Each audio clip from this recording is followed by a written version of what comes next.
The following is a fan-based discussion. All properties discussed are property of Toei Inc., Bandai, Hasbro, and Subaru Productions.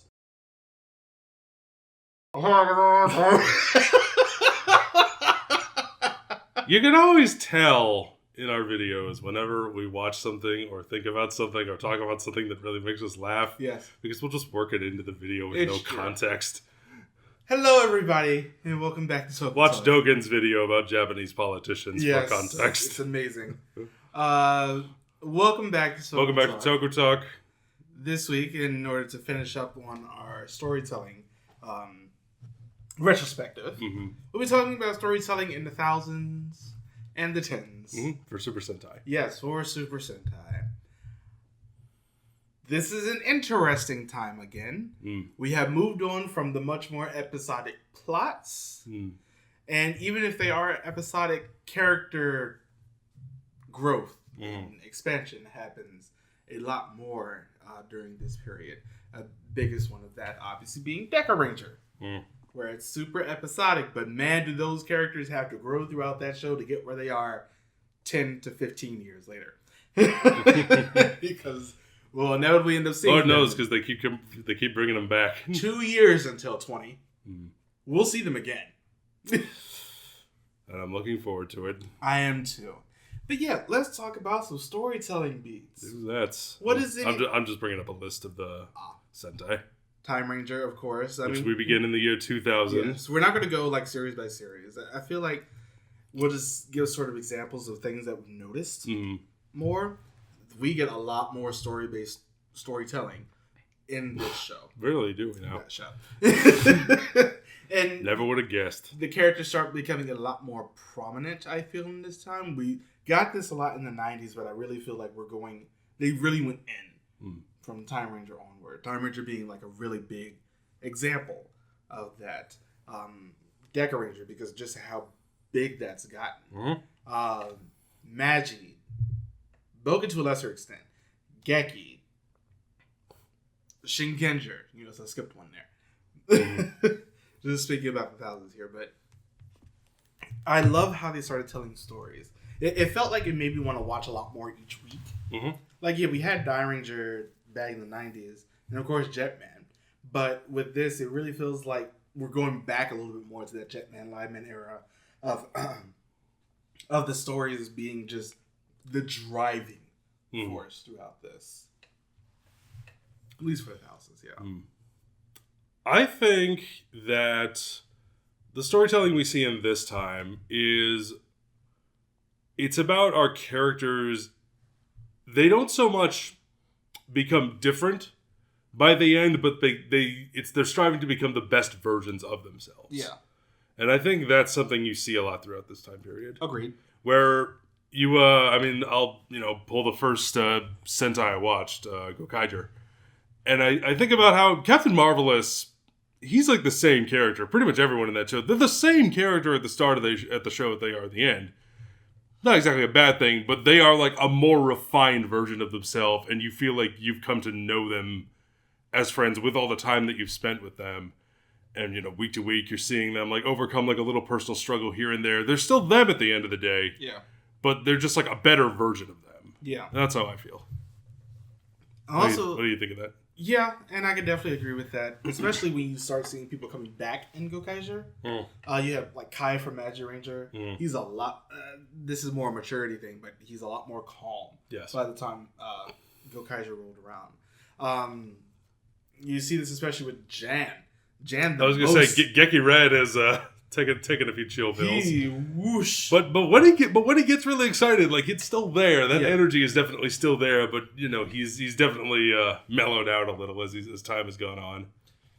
I feel like Gokaiger is just such a good place to see. All right, here's how they were before. Here's what they are like now. The Hurricane, just for example, we'll see them come back every couple of years. That's just what they do at this point. Yeah. Hell, this year, I believe most of Kaku Rangers just back on the screen. Nothing wrong with that. Yeah. I think like everybody except Yellow. But Blue's an Ultraman Decker. Oh, is it now? As a voice for the robot. Black is in the Revice movie. Along with White Swan from Jetman is in the movie. It's good to know people. It's nice to see Toku actors still acting. Yeah, but in regards to storytelling, it's just like I feel like when we got to the 2010s, things really took, at least for me, a weirdly regressive stance on at least how the stories were told in regards to specifically Sentai. And I think it's because a lot of them start to take the Masked Man approach, where Red ended up being the central focus for at least, if anything, the main villain at some point of the story. So it's like everything started really focusing on a lot of shows are very Red focused. We do see that a lot in this time in the Heisei era, especially when we Neo Heisei especially. Yeah, but I think one of the big changes is because now that we are dealing with a higher budget, now that we are dealing with a more liberal use of CG, that we have access to more, I would say, like more materials and locations that we can use. Yeah, there is more of an emphasis on spectacle now than there ever has been. Yeah, and I think that's one of the biggest shifts. Is a lot because the storytelling fundamentally hasn't changed terribly much, depending on the show. Yeah, but there definitely is a change, especially when it comes to storytelling through action, which a lot of Toku does. Our action scenes and seeing how our characters fight and how they overcome adversity. There is much more of a reliance on, I think, spectacle than there is actually getting the character to come through in the action instead. Yeah, I think the biggest issue is, and I noticed this because this really starts for me a lot more in Keki Ranger than anything else. When something happens like big, it tends to center around the Red of that team, whether it be Jan or Sosuke go on Red, or Shingendra especially, Bosco or Enter or Light and Zed from Tokuger. Yeah, really enough, I think Goseiger. I do love that there Goseiger. That's bathed in his blood. Bathed in his blood. When I think because they're angels. I think when it happens to Goseiger, it honestly shifts that a little bit, where the big, I guess, rivalry that Alta has happens at the beginning of the show in that first arc. And then the rest of the show is becoming a lot more about the team. And I think I've appreciated I see a lot less Goseiger dislike as the years have gone by. And I really appreciate the fact that that's sort of what we got in Goseiger. People are starting to appreciate a little bit more. Because I really like Goseiger for the first third and the final arcs. Yeah. Notice I missed one, but that's okay. I know.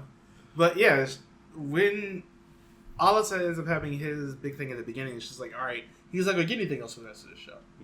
And I appreciate that. But as we go further and further along, it seems like when something big has to happen, it has to happen to the Red. It has to happen to the Red, or it has to happen with the Red's permission, it seems. Yes. Like, there are... One thing I know... I don't know if you'll agree with me on this. Let me know in the comments if you do as well.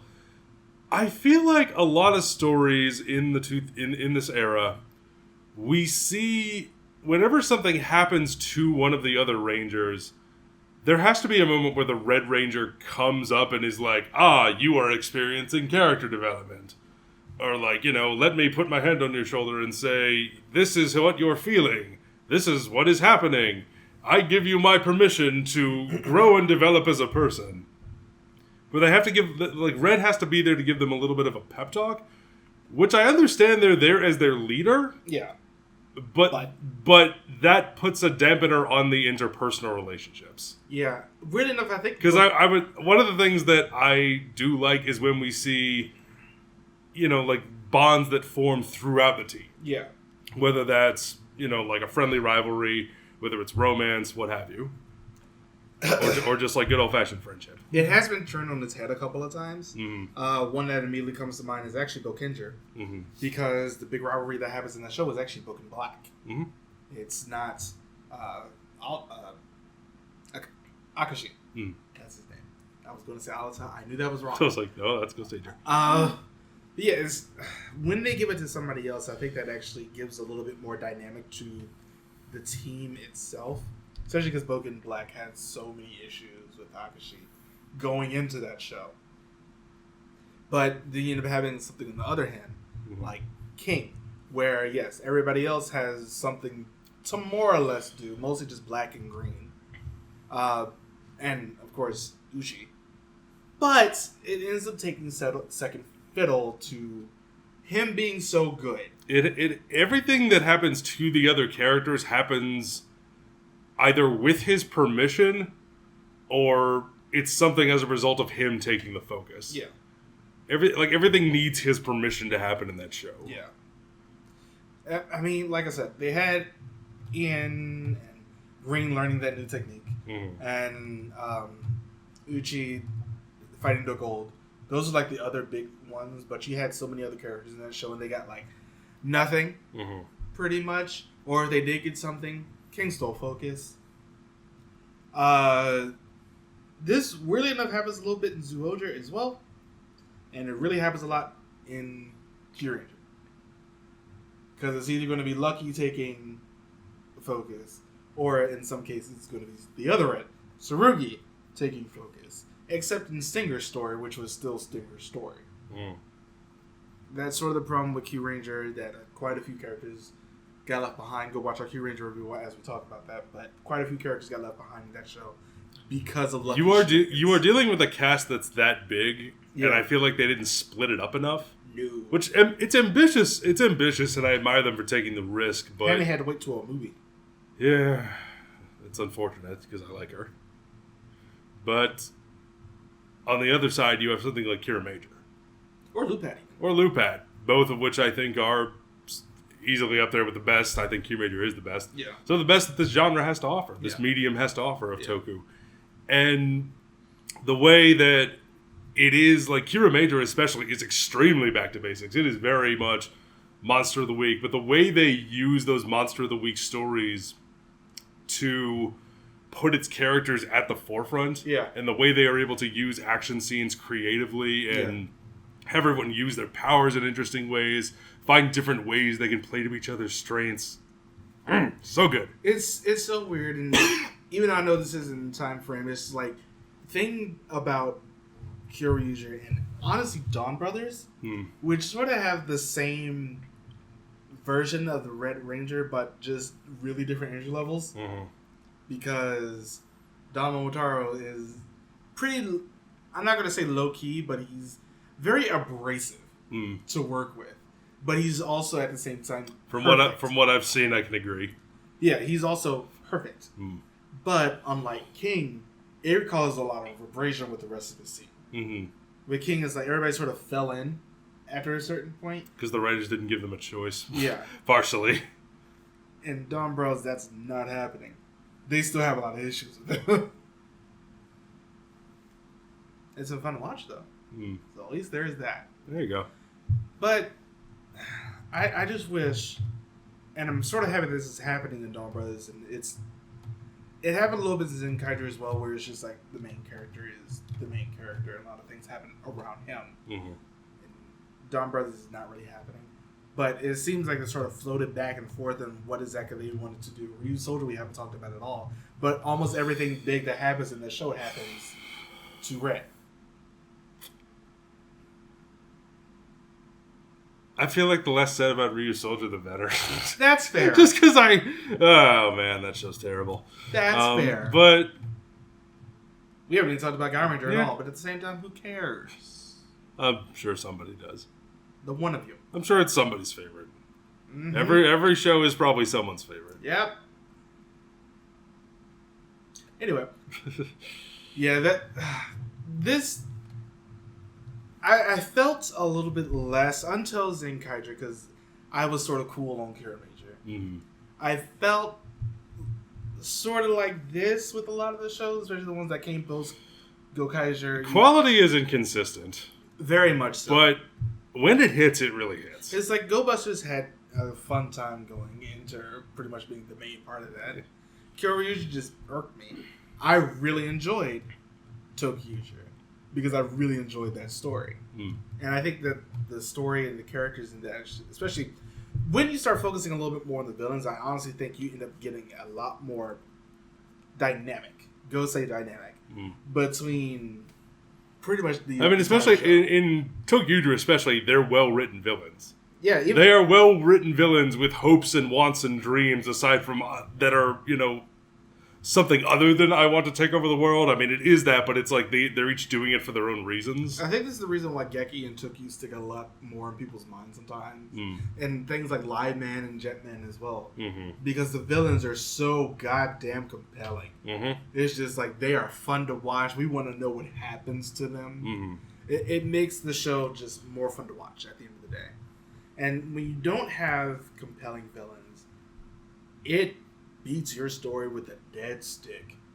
And it breaks so fast, but they keep finding dead sticks, and they keep beating them with it. Looking at you, Zolger, where your villains were bland as hell. Yeah, they were. And the one time something did happen, it focused on who? The Red. Even Gokai Red. It focused on him too. When he came back in that show. Even in his own show, Bosco was just like his villain. Mm-hmm. Which is why I sort of hope, and it seems like we might actually be getting that a little bit more this season. Rivalries between villain factions. It seems like we're getting a little bit more in Dawn Bros. So I'm sort of excited for what they're doing there. Mm. It's been an interesting time watching this show for these past couple weeks and seeing how the story has shifted in these last 2 seasons. With Shirakura being at the head with his 5-year plan that he has going on. That seems to be working out pretty well. That's crazy. Yeah. The idea of Sentai having a 5-year plan. Hey, we got a sequel this year, pretty much. I know, which still is like, what? They did what? Also, Sentai doesn't do this. Toku never does this. And Kirame unless you're Garo. Kirame vs. Zenkai has been so that watched it. There is a reason I'll talk about it after. Oh, but no. It has been a definite weird... I want that movie to be amazing. I will say, going back and seeing that movie and seeing Kaito in that show versus just seeing him again in Dawn Brothers, where he's sort of like a sex symbol as the last episode. I really like him in Dawn Brothers. He's a freaking sex symbol. I was like, what is happening? Why? And then seeing him in Zenkaiju, you're just like, this is the same person. He's a good actor. But yeah, I think that's all we have to say for these two. I think so. Let us know what you think about the storytelling for these past 2 decades in the comments below. Don't forget to join us on all the things, and we will see you next time. Bye, everybody. Thank you for watching.